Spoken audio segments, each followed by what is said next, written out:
This should get interesting today. Alrighty, friends, my name is Ella. I'm from Denver, Colorado, and I am going to be your safari guide for today's adventure through the Harambe Wildlife Reserve. Is this... I'll go next. It's awesome, yeah. Is this anyone's first safari here, by the way? Anyone the first-time rider back there? Oh, awesome. Right in the front here and in the middle. Awesome. Welcome aboard, friends. Very glad to have you here. It's my hope today that by learning about these incredible creatures that call our reserve home, you all will be able to return to your own homes after this and appreciate some of the animals that live in your neck of the woods just a little bit more. Now, this rain will definitely make things interesting today. A lot of our animals do seem to really enjoy it. Oh, over on our right, we're off to a great start. I can see an okapi there, using that really long tongue of theirs. You can see that tongue is so long they can use it to itch their eyeballs sometimes if they want. They also use it, which is slightly scratchy, they'll use it to clean that very velvety coat of theirs, helping to keep it nice and waterproofed in this very rainy forest environment. The okapi is actually the only living relative of the giraffe. For a long time, they were known as the unicorns of Africa, because until 1901, Western science actually thought that they were just a myth. The descriptions we got of them were so wacky that everybody basically said, there's no way that's real. Thankfully, though, we were wrong, because okapis are super cute. Now, before the rain, there was somebody over here. I'm trying to see if I can see them. Oh, there is a rhino right there on the other side of the pond. Look, it's Tookus facing us. That is a black rhino. You'll notice they are not, in fact, black. White rhinos aren't white either. All rhinos are the same grayish color. So at the top of the hill here over on our right-hand side, we can see some bongo antelope resting in the shade. With those lovely swept-back horns, those allow them to defend themselves while not getting too tangled up in the forest. Those antelope that were closer to us with no horns and a lighter coat, those are female greater kudu. You can tell that they're females because they're missing the characteristic tightly spiraled horns that the males usually have. If you look at the animal spotting guide up above you on the far right or far left-hand side, that'll show you what the male kudu looks like. Now, as we come up and then down this hill, we are going to be passing by the Safi River. This river is known for the number of birds that live in and around it. Some of the white birds we'll be seeing are pink-backed pelicans. They get that name because during the breeding season, they develop a pink patch of skin on their back that can be seen through their white feathers. This egret here to our right, by the way, is also a snowy egret. They were almost hunted to extinction in the 1800s. Those are now actually really common.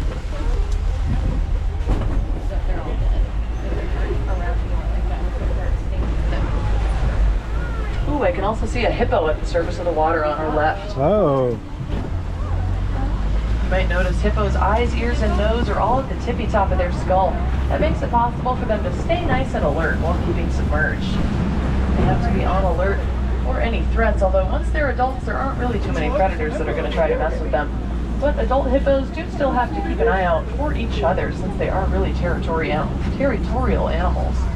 When they do feel threatened, hippos will defend themselves using those huge front teeth of theirs that they will use by opening their jaw just about 180 degrees wide, basically straight up and down. Their neighbors over here know a thing or two about defending themselves with teeth. On our left are Nile crocodiles. Yeah.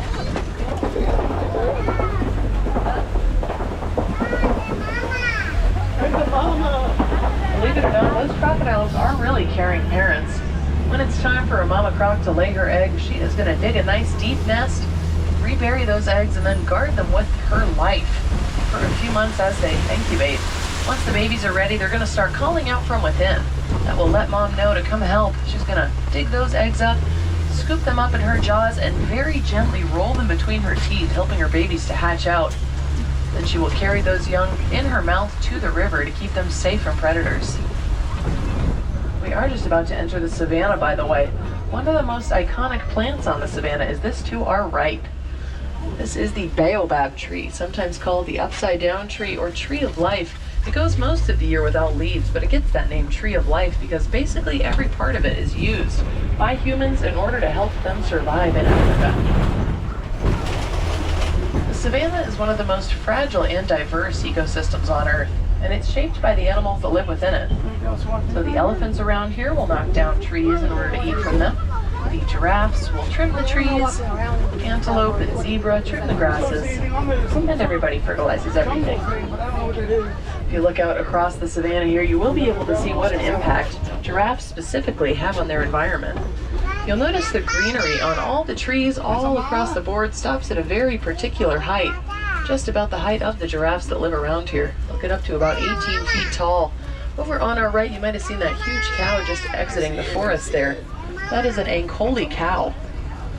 They are one of the only domestic breeds that we have here on the reserve, but those huge horns of theirs are actually a naturally occurring trait.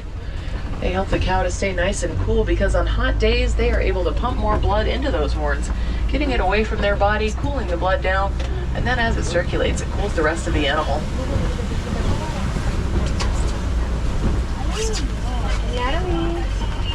Over here on our left-hand side, at the back of this den, you can see a pack of African painted dogs resting in the shade.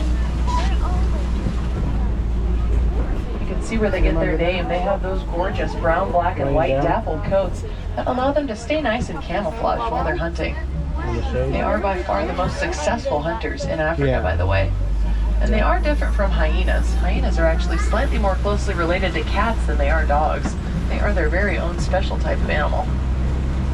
Up ahead of us here, you'll notice these really tall dirt towers. These are termite mounds. They are made by hundreds of thousands of tiny little termites working hard to keep their home nice and strong. They can actually last for a few hundred years after the termites inside them are no more. On our left in the forest here, we can see a herd of sable antelope. These are some of our favorite animals here on reserve. They're actually our logo. We love them so much. They use those big horns of theirs to defend themselves from nearly any predator, and their personality, because they are very feisty. Although in the human world we might have a negative connotation with termites because of the damage they can do to our homes, out here in nature, termites are actually really important. Every time a tree falls over, if it weren't for the help of termites, trees would basically never decompose. So they're able to break those trees down and add a whole bunch of nutrients to the soil in the process. Over on our left, you can see a pair of eland. Looks like a male and female. These are the largest antelope on Earth. Oh, and you can see the rest of that Ankoli cattle herd to our right as well. These eland over here on our left. During the breeding season, the male will try to impress his lady friend by tossing around vegetation in his horns, getting it all tangled up. And sometimes if he tosses around just the right vegetation, he'll accidentally make himself a little flower crown, which is very entertaining for us humans. This hill up ahead of us here, just below the hut that's on the hill, you'll notice some tiny little s'mores-colored antelope. Those are some of my favorite animals here on the savannah. They are fully grown and they're called springbok. Springbok get their name because when they're alarmed by a predator or just trying to show off to one another, they can spring up into the air, leaping 10 feet from a standing position. These gray-colored antelope that are near them, these are wildebeest, blue wildebeest specifically. Every year at the end of the wet season, 1.5 million of these animals make their great migration across Africa, about 1,800 miles in search of greener pastures. There are actually so many of them in that migrating herd that the dust clouds they kick up with their hooves are so big they can actually be seen from space.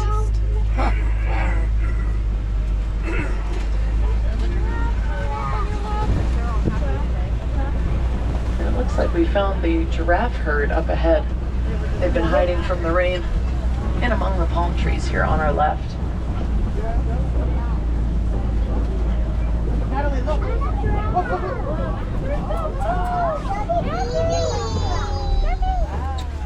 Giraffes feed using an 18-inch long tongue.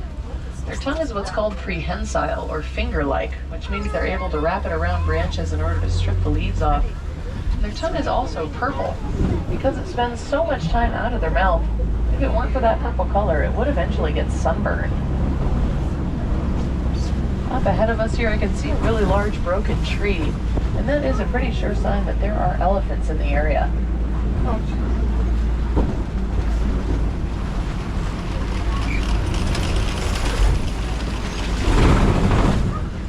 African elephants, like the ones that live around here, are the largest land animals on Earth and can eat up to about 300 pounds of food every single day. Oh, you can see one on our right.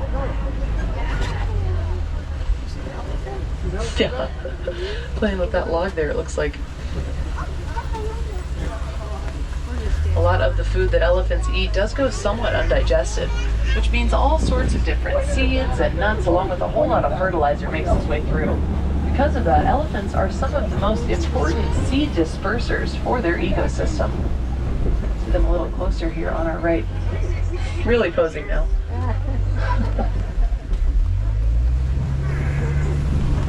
You'll see elephants flap their ears back and forth like that to help them cool off on hot days, not only using their ears as fans, but also because the blood vessels on the back of the ear are really close to the skin surface, and they'll use it similar to how those Ankoli cows use their horns.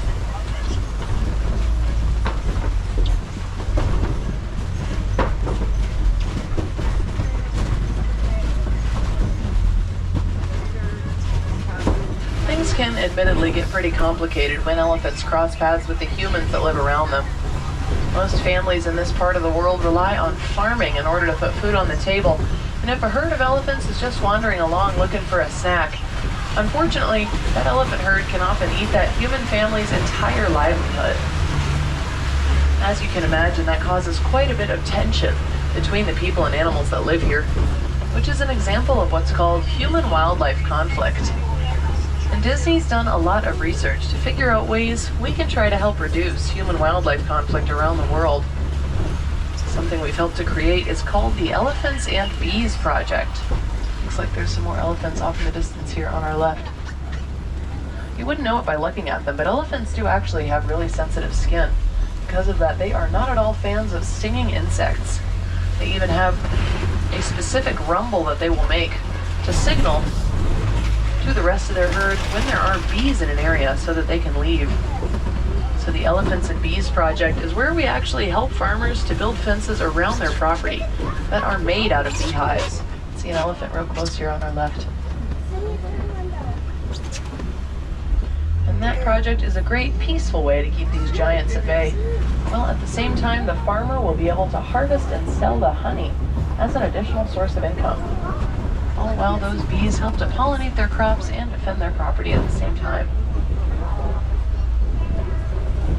I can see as we come up and out of this watering hole ahead, we will be seeing a flock of greater flamingos. These are the largest species of flamingo in the world, some of the most brightly colored as well. All of their color actually comes from the food that they eat, since these guys are big fans of tiny little shrimp and other microorganisms that eat an algae. And that algae has a pigment in it called beta-carotene, which gives the flamingo their color. You can see how flamingos use that highly specialized beak of theirs. They'll stick it under the water, sometimes their entire head upside down underwater, vibrating their mouth open and closed, taking in sediment, microorganisms, and water. And then they will use a specialized attachment on their beak, sort of a comb-like structure on the edge, to filter their food out from what they don't want.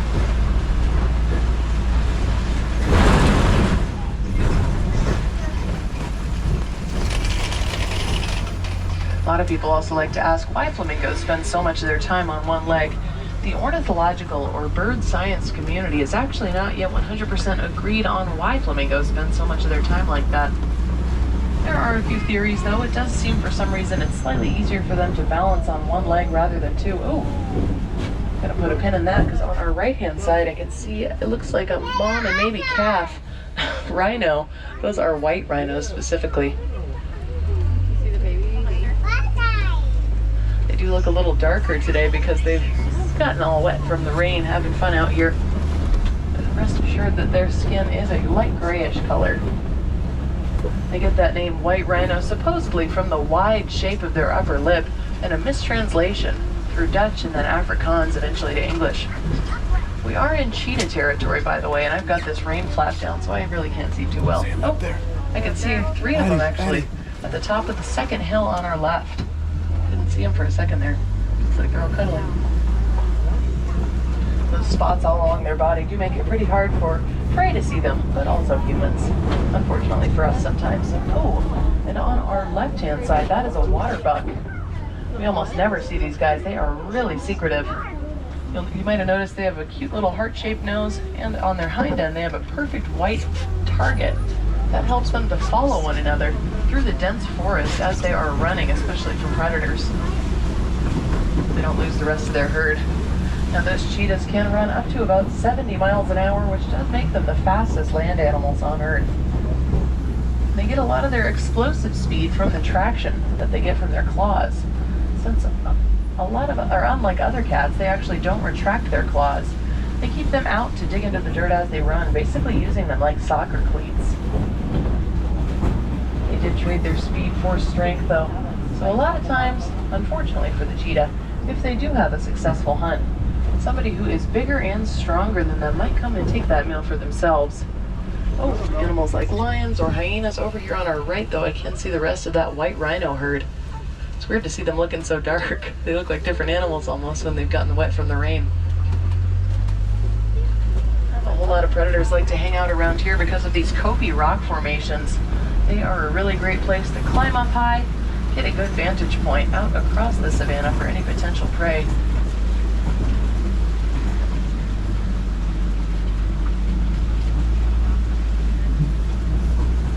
These white rhinos, they are the largest species of rhino in the world and some of the most social as well. Most other rhinos are pretty solitary animals, but these guys do like to have a herd around them. Oh, and I can also see a female ostrich here on our left. You can tell she's a female because her feathers are gray. Male ostriches, oh, there's 3 of them. I can't see through this rain flap. Male ostriches have pitch black feathers with showy white wings and are quite a bit bigger than their lady friends. Male ostriches can stand up to about 9 feet tall, making them the largest bird on Earth. As we pass these ostriches, take a close look at their eyes and feet. You'll notice that their feet are dinosaur feet, and that is because birds are literally dinosaurs. These ostriches can run up to about 40 miles an hour and cover 10 feet in a single stride. They also lay the largest eggs on Earth, and if you look to our right about now, you can see some of those ostrich eggs. See their eggs? They do also have the largest eyeballs of any land animal. That's why I wanted you to look at their eyes. They're even bigger than an elephant's eye, about the size of a billiard ball. And we are just about to enter the outskirts of our village Harambe here, but before we go, we are going to be passing through the farm of a family who's working really hard to live in harmony with the forest around them. They're doing that in a number of ways. One, by collecting rainwater to make sure it's put to good use.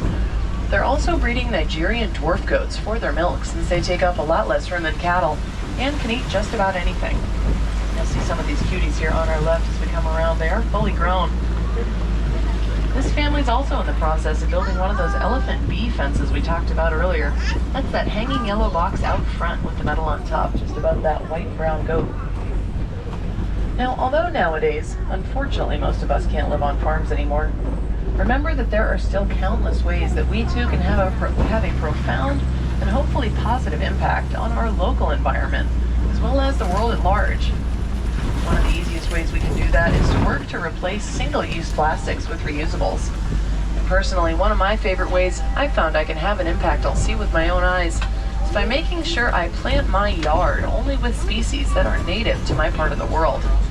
I do that because I know keeping a native plant population healthy and thriving is essential to forming a strong base for the rest of an ecosystem to grow and thrive off of. If we all work together and do our part to plant native in our yards, eventually we'll form an interconnected network that is capable of restoring habitat and saving species around the world.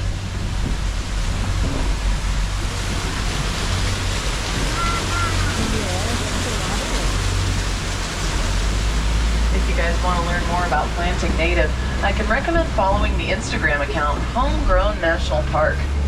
That is a fantastic resource to find species of plants that are native to your area.